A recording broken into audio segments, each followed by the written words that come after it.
আসসালামু আলাইকুম রহমতুল্লাহ বরকাত। এটা একটা লাভা ফোন। এটা একটা টেকনিশিয়ান ভাই দেখেছিল, তো অনেক চেষ্টা করেছে। চেষ্টা করার পর এটা হয়নি।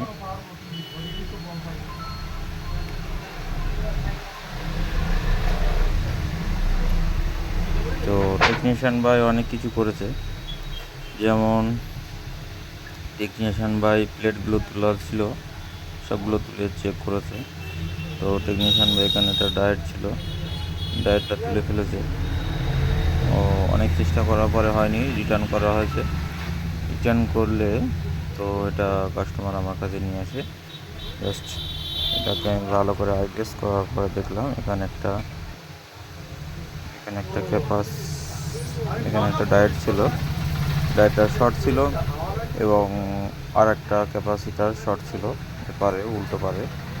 বাট এটাকে রিমুভ করার পরে আলহামদুলিল্লাহ এটা রেডি হয়ে গেছে।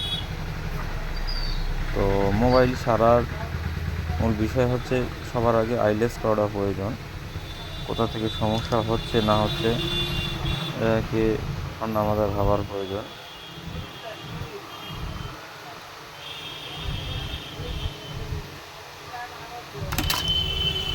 নাহলে কোনো রকমভাবে সম্ভব না। তারপরে আপনার মেশিন মিটার কথা বলবে। সবার আগে আপনাকে চোখ দিয়ে ভালো করে দেখতে হবে কী আছে সমস্যা। আলহামদুলিল্লাহ এটা এখন আপাতত রেডি। এটা লাগানোর পরে নেটওয়ার্কটা আমার দেখতে হবে। ধরুন নেটওয়ার্কটা দেখি, সিম কার্ড লাগাতে হবে। এটা লাগানোর পরে তারপরে দেখতে হবে।